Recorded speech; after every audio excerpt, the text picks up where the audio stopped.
The distribution network is not part of the economy.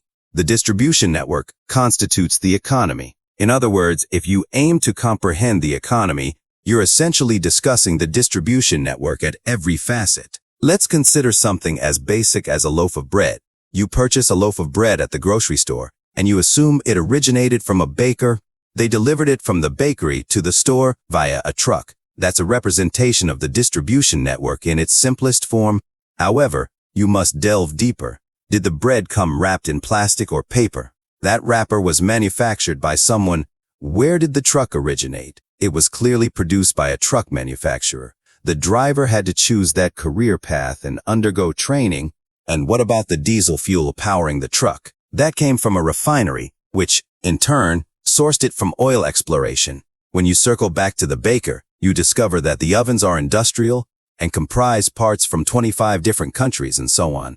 Without expounding on that further, you trace it back to the farmer, the wheat, the fertilizer, and various other elements. What is termed the extended distribution network. You suddenly realize it encompasses a vast array of countries, inputs, and a substantial part of the economy, which it indeed does. Moreover, every node in the aforementioned distribution network has its own underlying distribution network to acquire source materials and intermediate manufacturing, and so forth. And this chain extends to not just a loaf of bread, but also your car, furniture, clothes, and beyond. When you contemplate what distribution networks entail, you recognize that they represent the cardiovascular system of the entire global economy. Hence, the distribution network sheds light on the comprehensive global economic process. My book delves into entire chapters on this subject, covering China, the conflict in Ukraine, and climate change. You might wonder, what do China, Russia, and climate change have to do with the distribution network? The answer lies in them being global macro upheavals.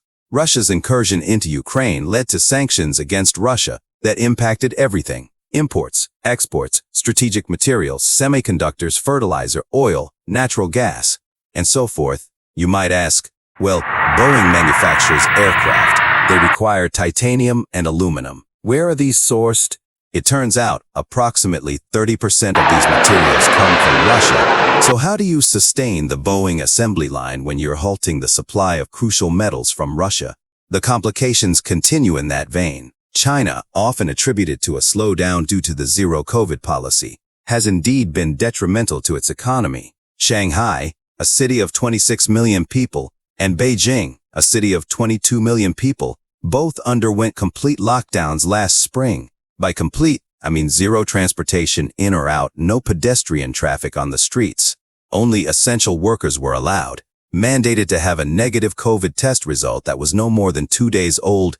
These stringent lockdowns were evidently and significantly harmful to the economy. While these have tapered off somewhat, China now claims a relaxation in its zero-COVID policy. However, what's causing the breakdown in supply chains? What distinguishes the current supply chain issues from any other period in world history? The novelty lies in two factors, both arising around 1989. Initially, there was a confluence of increased computing capabilities, algorithms, artificial intelligence, improved data collection methods, and new models. This sudden surge provided the computational, telecommunication, data, and mathematical tools to exhibit greater sophistication in managing the distribution network. Simultaneously, in 1989, the fall of the Berlin Wall and the subsequent collapse of the former Soviet Union paved the way for new trading partners, particularly in Eastern Europe, which were no longer secluded behind the Iron Curtain. Countries like Poland, Romania, Hungary, among others. Concurrently, China ascended. While China experienced a moderately high growth phase in the 1980s, it was nothing akin to the present-day scale. However, everything changed drastically in 1989 following the Tiananmen Square massacre, which significantly strained U.S.-China relations. Western investments ceased pouring into China. The two nations distanced themselves from one another. This scenario persisted until around 1992, when Deng Xiaoping initiated what he called the Southern Tour, reaffirming China's commitment to capitalist principles. Although not relinquishing communism, they adopted capitalist market ideals. This gesture thawed U.S. relations, opening the floodgates for substantial U.S. investments in China. Within a short span, Between 1989 and 1992, the fall of the Berlin Wall, the dissolution of the Soviet Union,